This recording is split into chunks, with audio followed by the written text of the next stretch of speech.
नमस्कार दोस्तों, स्वागत है आपका जीके लाइव पाठशाला में। बिहार पुलिस कांस्टेबल एग्जाम के लिए अंकित भाटी सर की बुक कवर कर रहे थे, जिसमें जो है फिजिक्स के सेक्शन में 2 चैप्टर हो चुके थे। आज हम लोग तीसरे चैप्टर से कंटिन्यू करेंगे, जिसमें जो है गति का नियम दिया गया है, तीसरा चैप्टर। तो इसके सारे एमसीक्यू देखेंगे। इसके बाद के चैप्टर जो आएँगे उसमें भी एमसीक्यू देखेंगे। तो फिजिक्स जो है काफ़ी लंबा पोर्शन है, 2 से 3 दिनों में जो है पूरा का पूरा साइंस, फिजिक्स, केमिस्ट्री में तीनों कवर हो जाएगा। तो इसी तरह आप लोग साथ बनाए रहिए।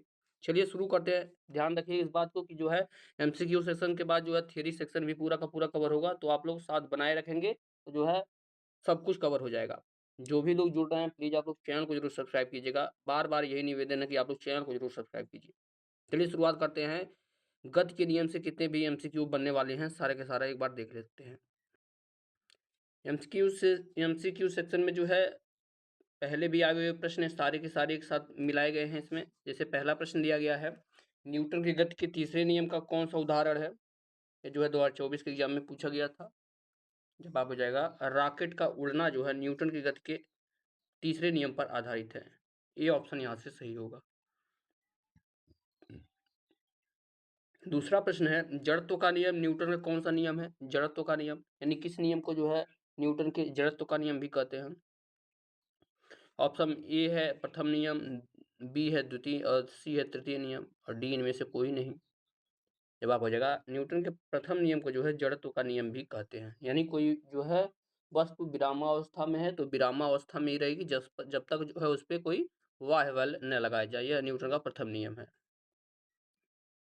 अगला प्रश्न दिया गया है, त्वरण न्यूटन के किस नियम से संबंधित है? त्वरण गति के तीसरे नियम से, गति के चौथे नियम से, गति का दूसरा नियम से या गति के पहले नियम से? तो आप लोग जानते हैं न्यूटन के 3 ही नियम है, चौथा नियम है नहीं। जवाब हो जाएगा ऑप्शन सी, त्वरण जो है न्यूटन के गति के द्वितीय नियम से संबंधित है। बी ऑप्शन सही हो जाएगा। चौथा प्रश्न है, द्रव्यमान गुणे त्वरण बराबर क्या होता है? इसकी ऑप्शन देखते हैं। द्रव्यमान गुणे त्वरण बराबर क्या होता है, यह पूछा गया है। इसके बराबर बल होता है, उत्प्रेक्षा उत्क्षेप होता है, वेग होता है या दाब होता है? जवाब हो जाएगा बल होता है। ठीक है ना, ऑप्शन यहाँ से इसका बल। अगला प्रश्न दिया गया है, सीजीएस प्रणाली में बल की इकाई क्या है? सीजीएस में जवाब हो जाएगा आपका ऑप्शन नंबर यहाँ से बी, डाइन होता है। ठीक है ना, डाइन होता है सीजीएस जो है पद्धति में बल का मात्रक। डाइन किसकी इकाई है यह पूछा गया है। बल की है, ऊर्जा की है, कार्य की है, इनमें से कोई नहीं। यही प्रश्न पिछला वाला है, घुमा के पूछ लिया गया है। जवाब हो जाएगा बल की इकाई है डाइन। ऑप्शन यहाँ से ए सही है, सीजीएस पद्धति में आती है। नेक्स्ट क्वेश्चन दिया गया है, किसी वस्तु का जड़त्व किस पर निर्भर करता है? ऑप्शन ए द्रव्यमान, बी है आकार, सी है भौतिक अवस्था और डी है संवेग। जवाब है ऑप्शन ए, किसी वस्तु का जड़त्व जो है द्रव्यमान पर निर्भर करता है। ये विकल्प आपका यहाँ से सही हो जाएगा।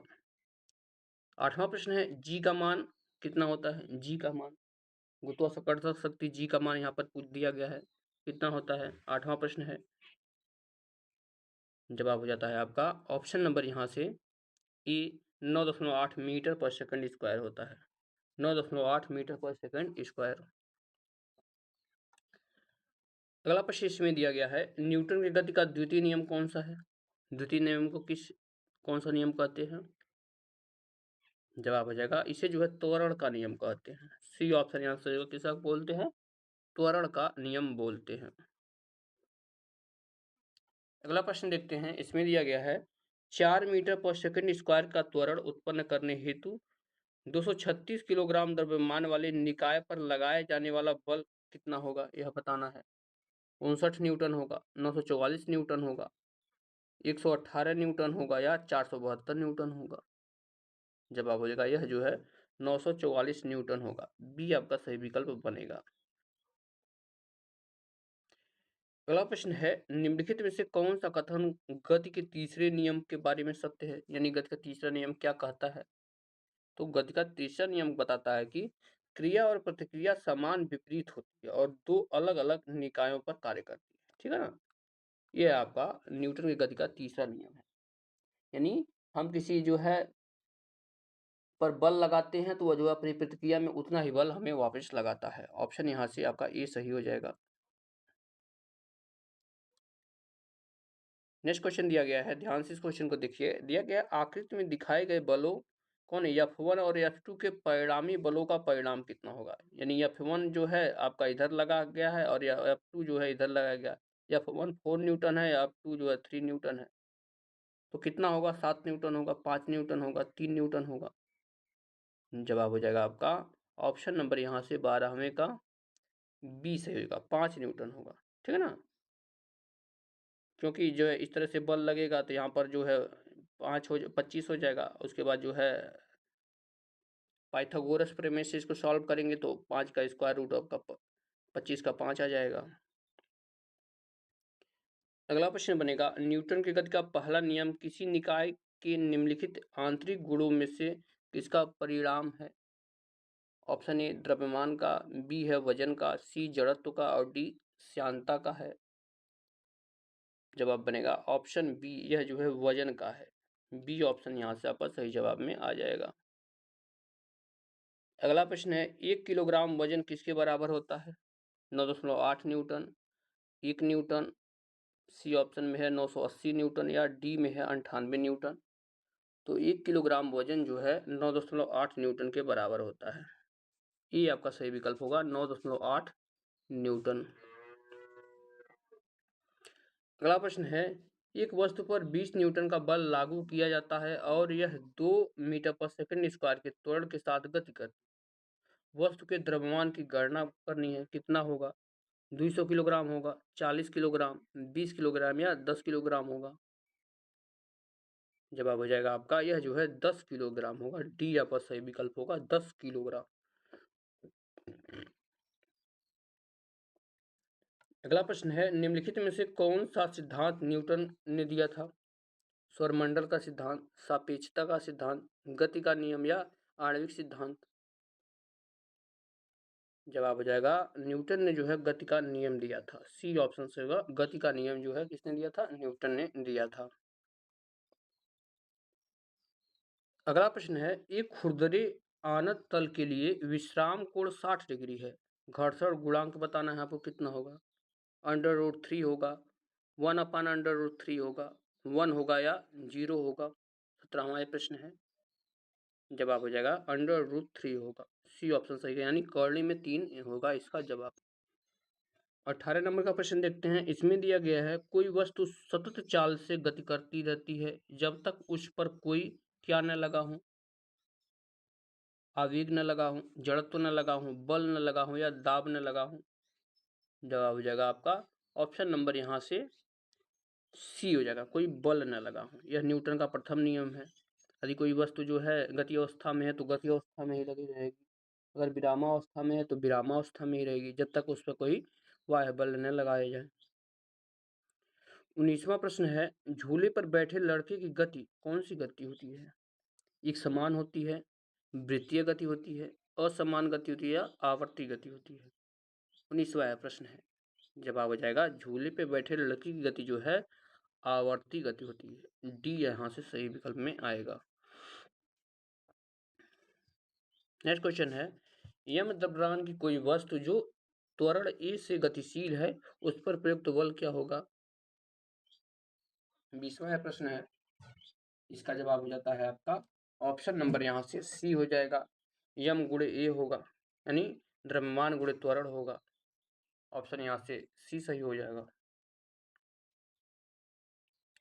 अगला प्रश्न दिया गया है, दो पिंडों के बीच बल सदैव कैसा होता है। जवाब हो जाएगा दो पिंडों के बीच सदैव जो है बल समान और विपरीत दिशा में प्रयुक्त होता है। ये ऑप्शन सही होगा, समान और विपरीत दिशा में होता है। नेक्स्ट क्वेश्चन दिया गया, प्रतिबल का प्रभाव निम्नलिखित में से किस पर निर्भर करता है। प्रतिबल का प्रभाव, जवाब है ऑप्शन डी, यह जो है क्षेत्रफल पर निर्भर करता है। ऑप्शन यहाँ से डी सही होगा, क्षेत्रफल पर। अगला प्रश्न है, तैरना न्यूटन के गति के किस नियम पर आधारित है। तैरना पहले नियम पर है, दूसरे नियम पर, तीसरे नियम पर या इनमें से कोई नहीं। इसका जवाब हो जाता है आपका ऑप्शन सी, तैरना जो है तीसरे नियम पर आधारित होता है, जिसे जो है प्लवन का नियम भी कहते हैं। अगला प्रश्न देखते हैं, दिया गया है जेट विमान की निम्नलिखित में से किस सिद्धांत पर कार्य नहीं करता है? ऑप्शन ए है गति के तीसरे नियम पर, बी दिया गया है रेखीय संवेग संरक्षण पर, सी है प्रणोद पर और डी है ऊर्जा संरक्षण पर। तो जेट विमान जो है आपका ऊर्जा संरक्षण पर कार्य नहीं करता है, डी आपका यहीं से सही विकल्प में आ जाता है। 25वां प्रश्न है, न्यूटन की गति का दूसरा नियम किसकी परिभाषा अभिव्यक्त करता है? दूसरा नियम के बारे में पूछा गया, ध्यान रखिएगा।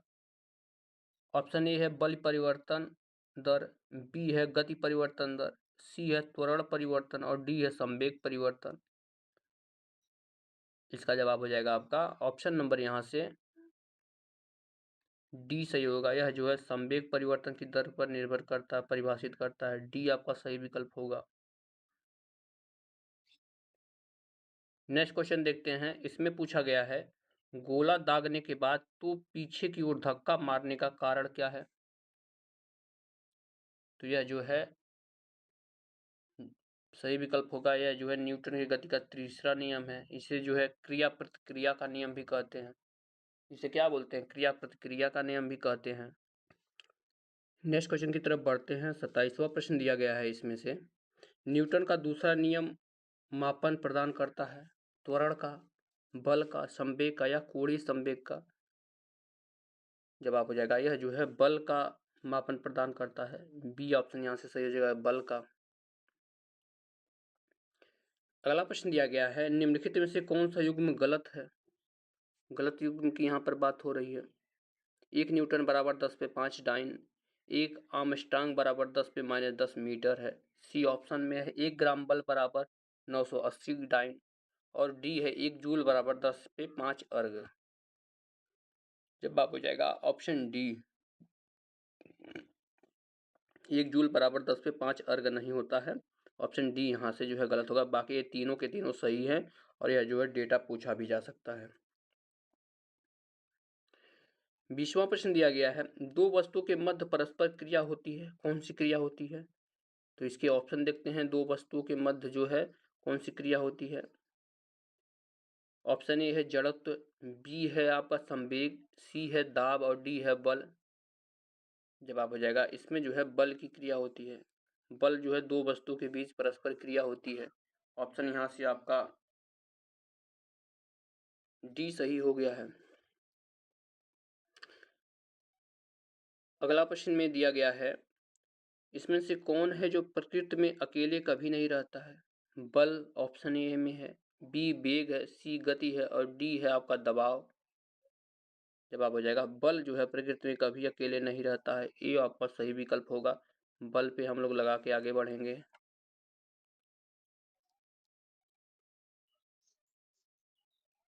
नेक्स्ट क्वेश्चन है, मुक्त रूप से गति करने के सक्षम 10 किलोग्राम द्रव्यमान की एक वस्तु पर जब 10 न्यूटन का बल लगाया जाए तो निम्न में से कौन सा कथन लागू होगा?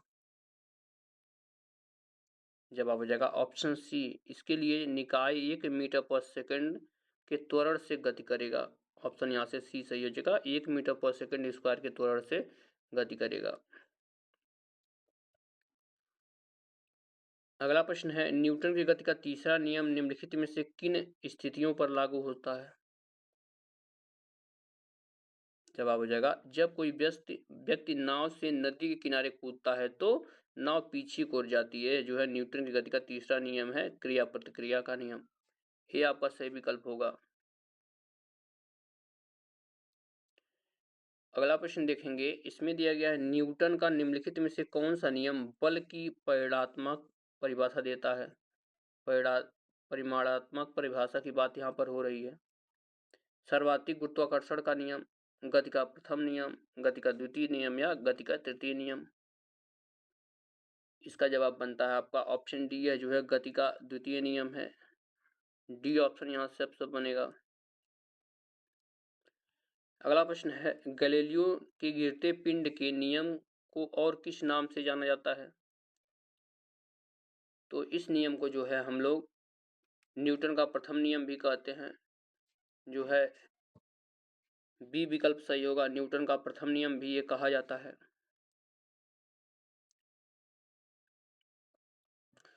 अगला प्रश्न देखते हैं। इसमें दिया गया है स्वतंत्र रूप से लटके हुए लकड़ी की एक ढांचे में कील ठोकना कठिन होता है। कौन सा नियम का कथन समर्थन करता है? ऑप्शन ए में जो है जड़त्व का नियम है, बी है न्यूटन का दूसरा नियम, सी है न्यूटन का तीसरा नियम और डी है पास्कल का नियम। इसका जवाब हो जाएगा ऑप्शन सी, न्यूटन का तीसरा नियम यह कहता है। सी ऑप्शन सही होगा। 36 नंबर प्रश्न दिया गया है। किस वैज्ञानिक ने गति के नियम दिए थे? सिंपल सा प्रश्न है, यही बार बार हम लोग पढ़ रहे हैं। तो यह जो है न्यूटन ने दिया था गति का नियम। बी ऑप्शन सही होगा। देखते हैं 37 नंबर प्रश्न। इसमें दिया गया है निम्नलिखित में से कौन सा उदाहरण न्यूटन के गति के प्रथम नियम को दर्शाता है? न्यूटन के गति के प्रथम नियम को दर्शाता है कौन सा उदाहरण? जवाब हो जाएगा आपका यहाँ से ऑप्शन नंबर सी। यह जो है जब एक बस अचानक शुरू होती है तो यात्रियों को पीछे की ओर झटका लगता है। यह न्यूटन का प्रथम नियम कहता है, यानी जड़त्व का नियम यही है। ऑप्शन यहाँ से सी सही हो जाएगा। 38 नंबर प्रश्न देखेंगे। इसमें दिया गया है किसी वस्तु के संवेग परिवर्तन की दर बल की दिशा में आरोपित असंतुलित बल के समानुपाती होता है। इस नियम को क्या कहा जाता है? तो इस नियम को जो है न्यूटन की गति का दूसरा नियम कहते हैं। सी ऑप्शन सही हो जाएगा। अगले प्रश्न में दिया गया है निम्नलिखित में से कौन सा कथन गलत है? 39 नंबर प्रश्न है, कौन सा कथन गलत है पूछा गया है। इसका जवाब हो जाता है आपका ऑप्शन नंबर ए। जब बस अचानक रुकती है तो बस में बैठे एक व्यक्ति को पीछे की ओर झटका लगता है। यह गलत है। क्यों? क्योंकि जब बस अचानक रुकती है तो जो है व्यक्ति आगे की ओर झटका लगता है, न कि पीछे की ओर झटका लगता है। और जो है यह न्यूटन की गति के प्रथम नियम पर आधारित है, जड़त्व का जो है। नेक्स्ट क्वेश्चन है, यदि हम पेड़ की शाखा को तेजी से हिलाएं तो कुछ पत्तियां पेड़ से अलग हो जाती हैं। यह किसके कारण होता है? ऑप्शन ए में दिया है मुक्त पालन, बी में दिया है वेग, सी में दिया है जड़त्व और डी में दिया है आवेग। सिंपल सा प्रश्न है, जड़त्व के कारण होती है क्योंकि जो है पत्तियां जड़त्व स्थिति में रहती है और जो है उसकी टहनियां अचानक जो है चाल में आ जाती हैं, इस वजह से जो है टूट के गिर जाती हैं। और यह जो है न्यूटन का प्रथम नियम पर आधारित है, ये भी पूछा जा सकता है। अगला प्रश्न है, गति का तीसरा नियम और वेग के बीच संबंध प्रदान करता है। यानी गति का तीसरा नियम जो है किसके और वेग के बीच संबंध बताता है? स्थिति के, बल के, संवेग के या समय के? जवाब हो जाएगा स्थिति के बीच और बल के बीच जो है संबंध बताता है। अगला प्रश्न है, 3 किलोग्राम की एक पिस्तौल 180 मीटर पर सेकंड के वेग से 40 ग्राम की गोली क्षैतिज रूप से चलाई जाती है। पिस्तौल की प्रतिघाती वेग कितना होगा? ए ऑप्शन में दिया गया है -1.8 मीटर पर सेकंड, बी है -1.25 मीटर पर सेकंड, सी है -2.4 मीटर पर सेकंड और डी है -3 मीटर पर सेकंड। तो इसका जवाब हो जाएगा सी, -2.4 मीटर पर सेकंड। ऑप्शन यहाँ से सी सही होगा। अगला प्रश्न है, आइजैक न्यूटन द्वारा गति के कितने नियम प्रतिपादित किए गए थे? सिंपल सा प्रश्न है, सब लोग इसको जानते ही हैं। जवाब हो जाएगा आपका ऑप्शन नंबर ए, 3 नियम दिए थे आइजैक न्यूटन ने। 44 नंबर प्रश्न देखते हैं। इसमें दिया गया है निम्नलिखित में से न्यूटन को कौन सा गति का नियम लॉ ऑफ मोशन दीवार पर फेंका हुआ गेंद क्यों टकरा कर वापस लौटता है, इस संबंध में व्याख्या करता है? जवाब हो जाएगा यह जो है न्यूटन की गति का तीसरा नियम है। सी ऑप्शन सही हो जाएगा। 45 नंबर प्रश्न है, बल समीकरण में एफ किसके बराबर होता है? यानी एफ का मान क्या होता है या एफ किसको कहते हैं? जवाब हो जाएगा आपका ऑप्शन नंबर यहाँ से ए, एफ बराबर एम में होता है। ठीक है ना, एफ बराबर एम में होता है।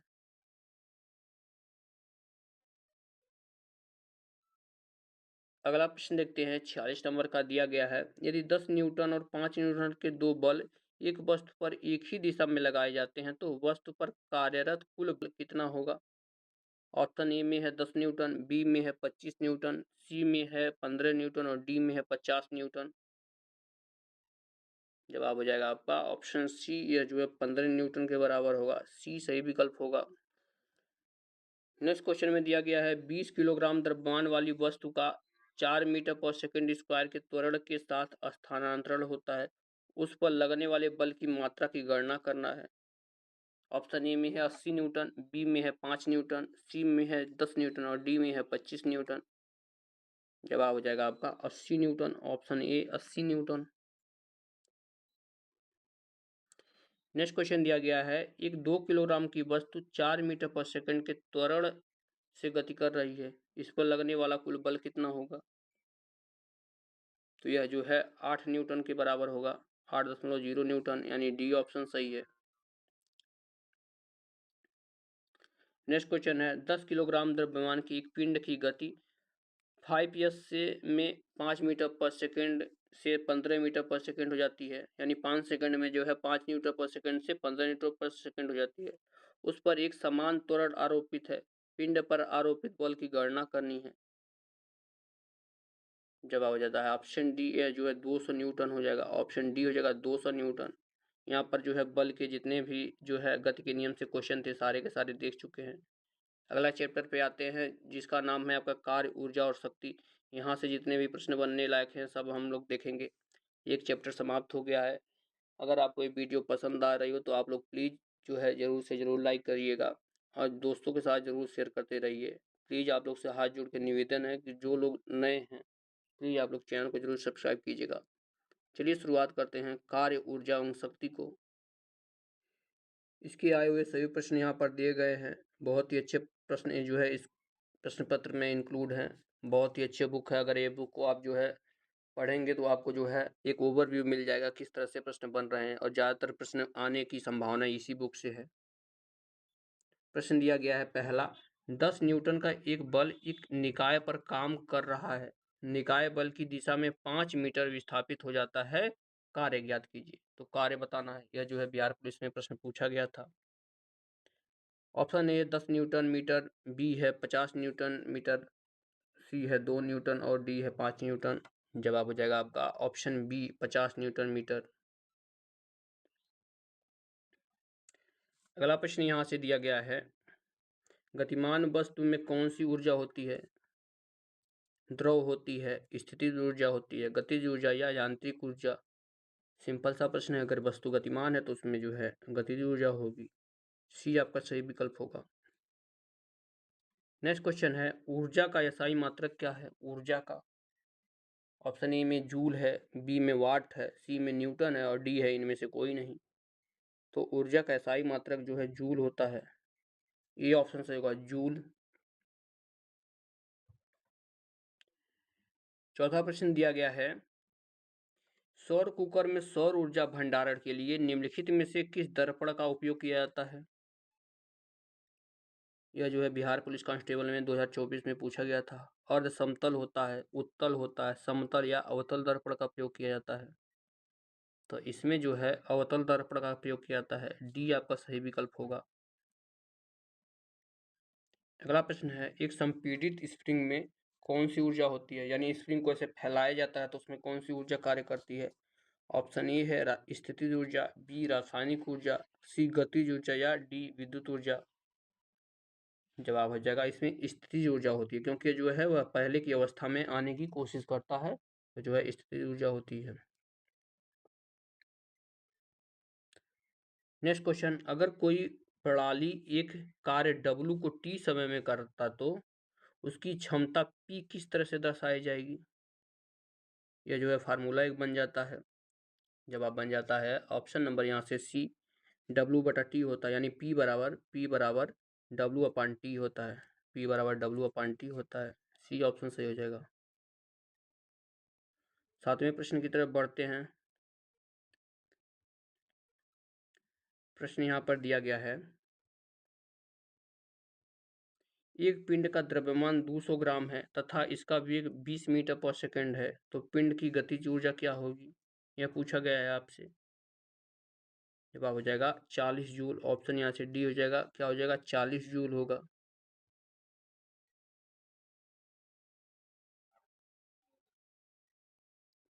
नेक्स्ट क्वेश्चन दिया गया है, 8वां प्रश्न है यहाँ से, ऊर्जा संरक्षण के नियम के अनुसार ऊर्जा का परिवर्तन की प्रक्रिया के दौरान ऊर्जा का संबंध में क्या होता है?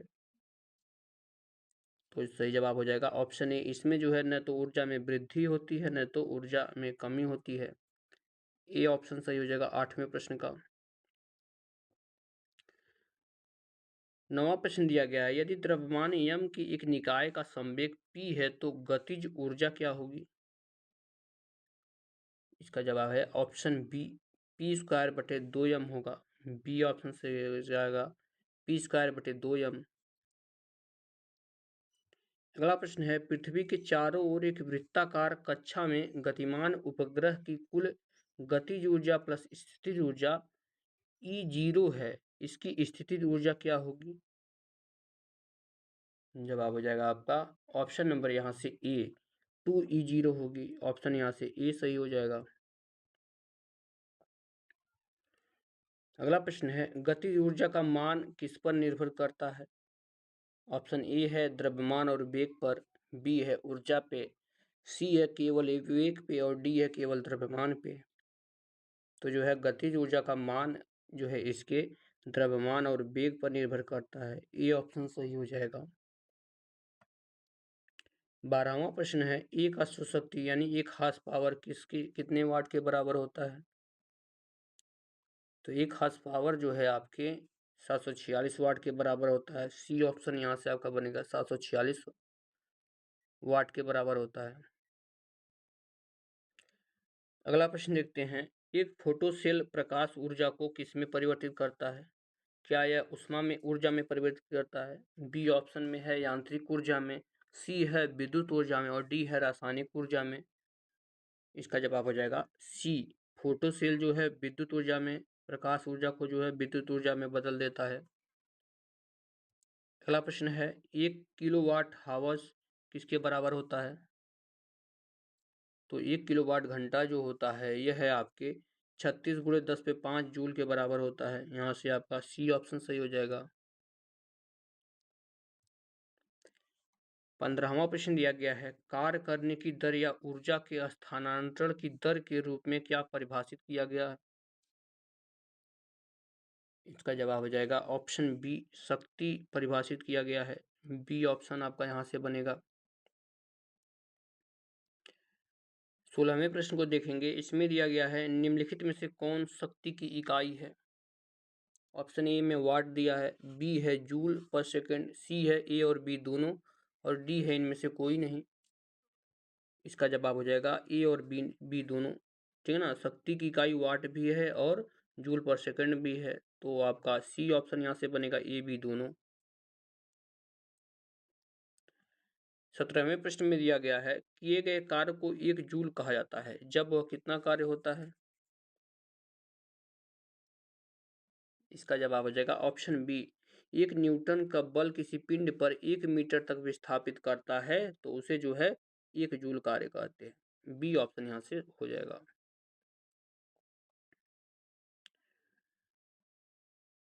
अगले प्रश्न में जो है गतिज ऊर्जा का सूत्र पूछा गया है। गतिज ऊर्जा का जवाब बन जाएगा आपका ऑप्शन बी, 1/2 जो है mv² होता है। गतिज ऊर्जा बराबर 1/2 mv² होता है।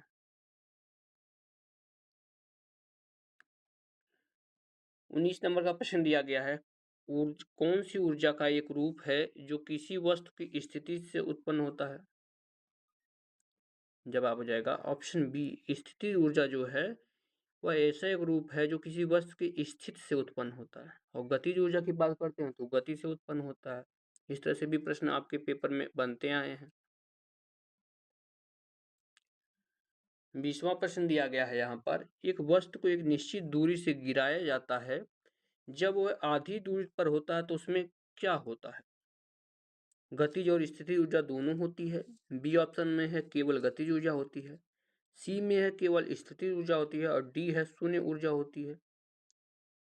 जवाब हो जाएगा, जब किसी वस्तु को गिराया जाता है तो बीच में जब पहुंचती है तो उसमें गतिज और स्थितिज ऊर्जा दोनों होती है। ये आपका सही विकल्प बन जाएगा। 21वां प्रश्न है 10 जूल किसके समतुल्य होता है? 10 जूल किसके बराबर होता है, यह पूछा गया है। जवाब हो जाएगा 10 जूल जो है 10 न्यूटन मीटर के बराबर होता है। डी आपका सही विकल्प होगा। अगले प्रश्न को देखेंगे। इसमें दिया गया है एक मशीन 5 सेकंड में 20 जूल कार्य करती है, इसकी शक्ति कितना है? ऑप्शन ए है 100 वाट, बी है 0.25 वाट, सी है 4 वाट या डी इनमें से कोई नहीं। जवाब हो जाएगा आपका 4 वाट हो जाएगा। ऑप्शन यहाँ से सी सही होगा, जो है 4 वाट हो जाएगा, क्योंकि जो है जूल बटे जो है सेकंड हो जाएगा, 20/5 कर देंगे तो जो है काट देंगे 4 आ जाएगा। 23वां प्रश्न है एक 1500 किलोग्राम की कार का वेग को 36 किलोमीटर प्रति घंटा से 36 किलोमीटर प्रति घंटा से बढ़ाकर जो है 72 किलोमीटर प्रति घंटा करने के लिए क्या कार्य करना होगा? इसका जवाब होता है आपका ऑप्शन बी 2.25 गुणे 10 पे घाते 5 जूल कार्य करना होगा। ऑप्शन यहाँ से बी सही हो जाएगा। नेक्स्ट क्वेश्चन दिया गया है यदि किसी वस्तु का वेग आधा कर दिया जाए तो उसकी गतिज ऊर्जा किसके बराबर होगी? जवाब है उसकी गतिज ऊर्जा जो है 1/4 हो जाएगी। बी ऑप्शन बनेगा 1/4 हो जाएगी। 25वां प्रश्न है 150 ग्राम का एक द्रव्यमान 100 न्यूटन बल के अनुभव करता है। यदि द्रव्यमान 10 सेंटीमीटर चलता है तो ऊर्जा या किया गया कार्य कितना है? 1000 जूल है ऑप्शन ए में, बी में 1 जूल है, सी में 10 जूल है और डी में 100 जूल है। जवाब हो जाएगा आपका ऑप्शन सी 10 जूल के बराबर होगा। सी आपका सही विकल्प हो जाता है।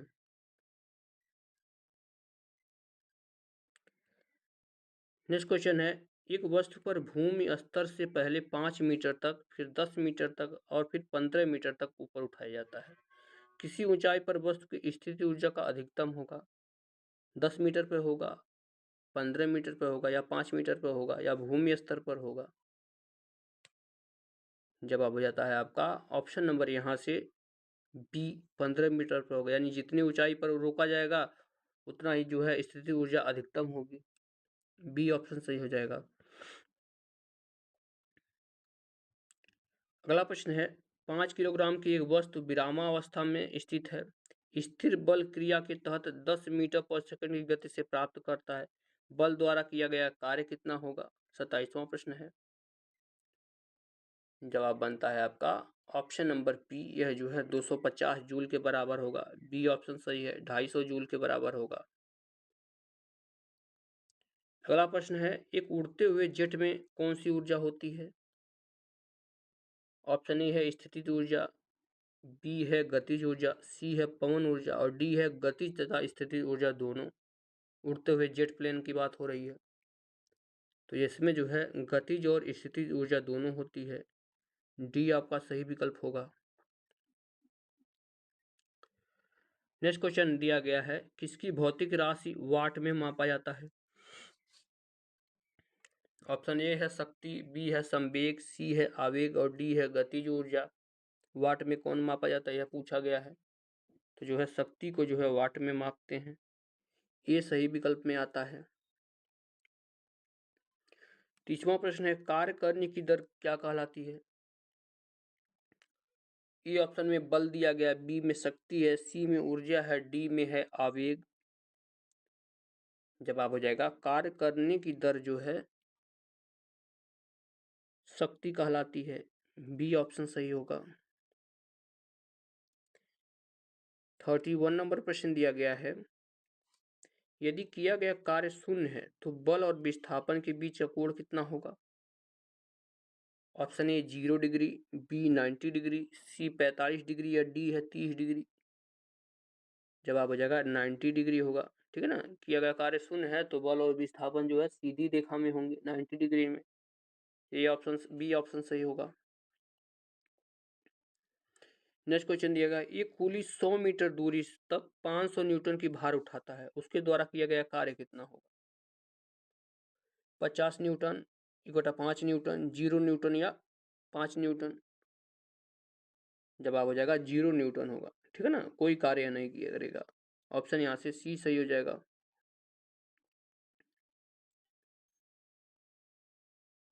अगला प्रश्न है, निम्नलिखित में से किस मामले में कोई कार्य नहीं होता है? यही प्रश्न देखिए जो आपका 32वां था, यही प्रश्न जो है 33वीं में है। चारों ऑप्शन देखिए बहुत अच्छी तरह से दिए गए। एक पवन चक्की कुएं से पानी निकालता है, तब कोई कार्य नहीं होगा। एक गधा अपनी पीठ पर वजन लेकर चलता है। सुमन एक पुल में तैर रही है और एक इंजन ट्रेन खींच रहा है। इसमें कौन सी स्थिति में कोई कार्य नहीं होगा? जवाब हो जाएगा ऑप्शन बी। एक गधा अपनी पीठ पर वजन लेकर चल रहा है तो कोई कार्य नहीं होगा। बी ऑप्शन यहाँ से सही हो जाएगा। अगला प्रश्न है, किसी वस्तु पर किया गया कार्य निम्नलिखित में से किस पर निर्भर नहीं करता है? ऑप्शन ए विस्थापन, बी है लगाए गए बल, सी है बल और विस्थापन के बीच का कोण और डी है वस्तु के प्रारंभिक वेग। जवाब हो जाएगा ऑप्शन डी, वस्तु का प्रारंभिक वेग जो है निर्भर नहीं करता है। डी ऑप्शन यहाँ से बनेगा। कार्य कौन क्या कहलाता है, यानी कार्य का सूत्र क्या होता है? बल गुणे विस्थापन होता है, द्रव्यमान गुणे त्वरण होता है, लंबाई गुणे चौड़ाई होता है, द्रव्यमान गुणे आयतन होता है। सिंपल सा प्रश्न है, कार्य बराबर जो है आपका बल गुणे जो है विस्थापन होता है। ऑप्शन यहाँ से ए सही होगा, बल गुणे विस्थापन। अगला प्रश्न दिया गया है, कार्य होता है यदि बल होता है, ऊर्जा होता है, घर्षण होता है, शक्ति होता है। इसका जवाब है ऑप्शन बी, यदि ऊर्जा होता है तभी कार्य होता है। बी ऑप्शन सही हो जाएगा। नेक्स्ट क्वेश्चन है, निम्नलिखित में से कौन अधिक कार्य कर रहा है? ऑप्शन ए उड़ता हुआ हथौड़ा, बी में एक चलती हुई गोली, सी है तेजी से आता हुआ पत्थर और डी है एक घूमता पहिया। जवाब हो जाएगा एक चलती हुई गोली जो है सबसे अधिक कार्य कर रही है। ऑप्शन यहाँ से बी हो जाएगा सही जवाब में। अगला प्रश्न दिया गया है, यदि बल F0 इसलिए किया गया कार्य W क्या होगा? यदि 0 बल है तो कार्य कितना होगा? 20 होगा, बी 0 है, सी 1 है, डी है 100। जवाब हो जाएगा 0 कार्य भी होगा, यदि कोई बल नहीं लगाया तो कार्य भी नहीं होगा। बी सही विकल्प में आता है। नेक्स्ट क्वेश्चन दिया गया, कार्य किस पर निर्भर नहीं करता है? ऑप्शन ए विस्थापन है, बी में बल है, सी में है बल और विस्थापन के बीच कोण और डी है संवेग। जवाब हो जाएगा संवेग का कोई काम नहीं होता है कार्य में। ठीक है ना, बल भी होता है विस्थापन होता है, कार्य बराबर बल गुणे विस्थापन होता ही है। 1 वाट किसके बराबर होता है पूछा गया है। जवाब हो जाता है आपका ऑप्शन ए, जूल पर सेकेंड के बराबर होता है। 1 वाट एक जूल पर सेकेंड के बराबर होता है। अगला प्रश्न है, यदि कोई एजेंट समय t में W काम करता है तो उसकी पावर क्या होगी? t समय में W कार्य करने के लिए पावर पूछा गया है। W गुणे टी ऑप्शन ए में है, बी में W प्लस टी, सी में है T अपान W और डी में है W बटा टी। इसका जवाब हो जाएगा ऑप्शन डी, W बटा टी होता है। ठीक है ना, क्या होता है? W बटा टी होता है। 42 नंबर का प्रश्न दिया गया है, यांत्रिक ऊर्जा स्थितिज ऊर्जा और कौन सी ऊर्जा का योग होता है? ऑप्शन ए विद्युतीय ऊर्जा, बी है गतिज ऊर्जा, सी है उष्मा और डी है रासायनिक ऊर्जा। जवाब बनता है आपका ऑप्शन बी, यांत्रिक ऊर्जा जो है स्थितिज ऊर्जा और गतिज ऊर्जा के योग के बराबर होता है। बी ऑप्शन सही हो जाएगा। इस तरह से हमने जो है इस चैप्टर को भी पूरा कर लिया है, यहाँ से आंसर दे सकते हैं। 5वां चैप्टर आपका गुरुत्वाकर्षण है, तो नेक्स्ट लेक्चर में जो है गुरुत्वाकर्षण को कवर करेंगे। ये वीडियो पसंद आई हो तो प्लीज़ आप लोग लाइक ज़रूर करते रहिए। हाथ जोड़ के निवेदन कर रहे हैं, बार बार बोलते हैं कि आप लोग चैनल को सब्सक्राइब नहीं कर लीजिए, लेकिन आप लोग नहीं करते हैं, तो आप लोग प्लीज़ आप लोग चैनल को ज़रूर सब्सक्राइब कर लीजिएगा। चलिए मिलते हैं नेक्स्ट लेक्चर में, तब तक के लिए धन्यवाद।